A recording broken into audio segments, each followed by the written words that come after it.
दोस्तों आज हम बात करेंगे भगवान बुद्ध और भगवान विष्णु के बारे में। कौन है विष्णु, कौन है बुद्ध, आखिर दोनों में कितना है अंतर, जानेंगे इस वीडियो में। तो चलिए वीडियो को शुरू करते हैं। पहला, ब्राह्मणी ग्रंथों में बुद्ध को विष्णु का अवतार कहा गया है। दूसरा, बुद्ध को भी भगवान कहते हैं, विष्णु को भी भगवान कहते हैं। तीसरा, ब्राह्मणों के धर्मानुसार इंद्र को सुकृत और विष्णु को सुकृतरह कहा गया है। और अगर हम बात पुरातत्व की करें तो गौतम बुद्ध को सुकृति कहा गया है। भारतीय परंपरा में दो ही व्यक्ति के चरण पादुका प्रचलित हैं, एक भगवान बुद्ध का, दूसरा भगवान विष्णु का। बस अंतर इतना है, बुद्ध पुरातात्विक सत्य है जबकि विष्णु एक कहानी है। सच्चाई यह है कि भारत में बुद्ध के चरण पादुका को ही विष्णु का चरण पादुका माना जाता है। भगवान विष्णु की पत्नी का नाम महालक्ष्मी है। महालक्ष्मी की जो आज तस्वीर प्रचलित है वह पुरातत्व में गौतम बुद्ध की माँ महामाया के नाम से जानी जाती है। अर्थात इसे अगर आधार माना जाए तो महामाया और महालक्ष्मी एक ही औरत साबित होगी। ब्राह्मणी ग्रंथ बुद्ध को विष्णु का अवतार बताता है और साथ ही साथ महामाया अर्थात महालक्ष्मी को विष्णु की पत्नी भी बताता है, जो घनघोर पाप को दर्शाता है। एक ऐसा अवतार लेखन है जिसके अनुसार एक औरत माता भी है और पत्नी भी। अनर्थ, घोर अनर्थ। लेकिन प्रश्न यह है कि यह घोर अनर्थ हुआ कैसे। यह अनर्थ महालक्ष्मी की पेंटिंग बनाने वाला राजा रवि वर्मा ने किया था। राजा रवि वर्मा ने ही पुरातात्विक सबूतों से प्राप्त गौतम बुद्ध की मां महामाया का नकल करके महालक्ष्मी का अस्तित्व दिया था, जिससे यह अनर्थ हुआ।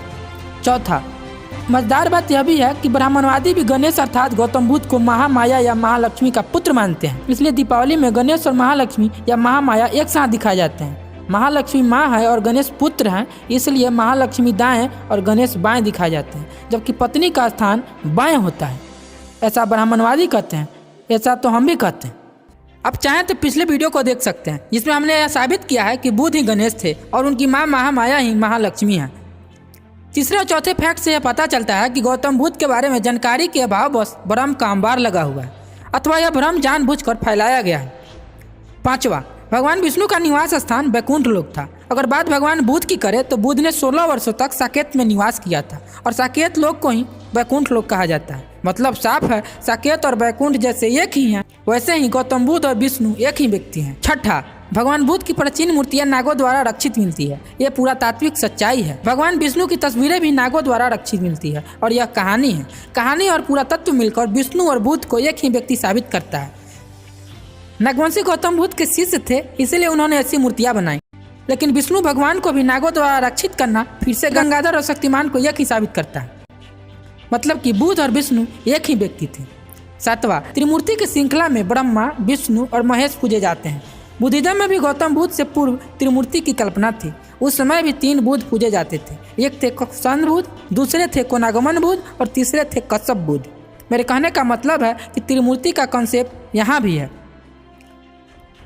आठवां, विष्णु का अर्थ क्या है। शिव पुराण के अनुसार चिरकाल में भगवान सदाशिव और माँ आदि शक्ति अर्थात माँ दुर्गा काशी नगरी में भ्रमण कर रहे थे।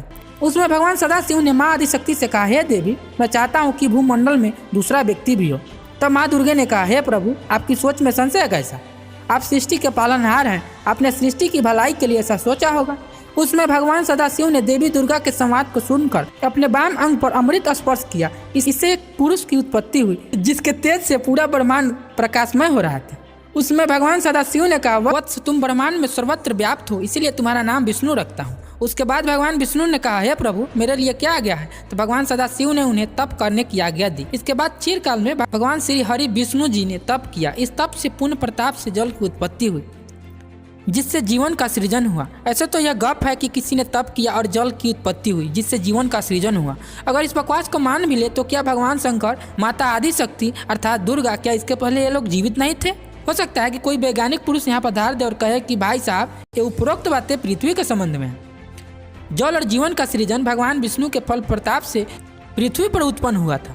तब प्रश्न है, भगवान शंकर भी तो कैलाश पर्वत पर रहते थे और कैलाश पर्वत तो पृथ्वी पर ही है। अगर उस समय पृथ्वी पर जीवन नहीं था तो भगवान शंकर जीवित कैसे थे। अगर उस समय पृथ्वी पर जीवन नहीं था तो भगवान शंकर गले में नाग कैसे लपेटते थे। क्या नाग जीवित नहीं होता है। अगर उस समय जीवन नहीं था तो भगवान शंकर मृग छाल कैसे पहनते थे। ये मृग कहाँ से आते थे। सीधी सी बात है, किसी के तप से जल और जीवन कैसे उत्पन्न हो सकता है। अगर हम विज्ञान की बात करें तो हम पाएंगे कि भगवान विष्णु के तप द्वारा जल और जीवन का उत्पन्न होना फर्जित साबित होगा। आखिर मेरे कहने का मतलब क्या है। मतलब सीधा है, विष्णु ने मात्र तप किया था जिससे विश्व कल्याण हुआ, क्योंकि लोगों को यथार्थ का ज्ञान हुआ। इस समय जल भी था और जीवन भी था। और वह विष्णु कोई और नहीं गौतम बुद्ध ही थे। तप करने का सीधा मतलब है कि किसी खास चीज के लिए चिंतन मनन करना, उसका कारण और निवारण ढूंढना। जैसे बुद्ध ने तप अर्थात चिंतन मनन करके बताया कि दुनिया में दुख है, दुख का कारण है और इसका निवारण भी है, और निवारण के लिए अष्टांगिक मार्ग है, और यही विश्व कल्याण की आधारशिला है। उपरोक्त कथा में विष्णु का अर्थ बताया गया है कि जिसकी ख्याति पूरे विश्व में हो वह विष्णु है। तब यह कहना उचित है कि विश्व में पूजित ख्याति प्राप्त व्यक्ति विष्णु कोई और नहीं गौतम बुद्ध ही है।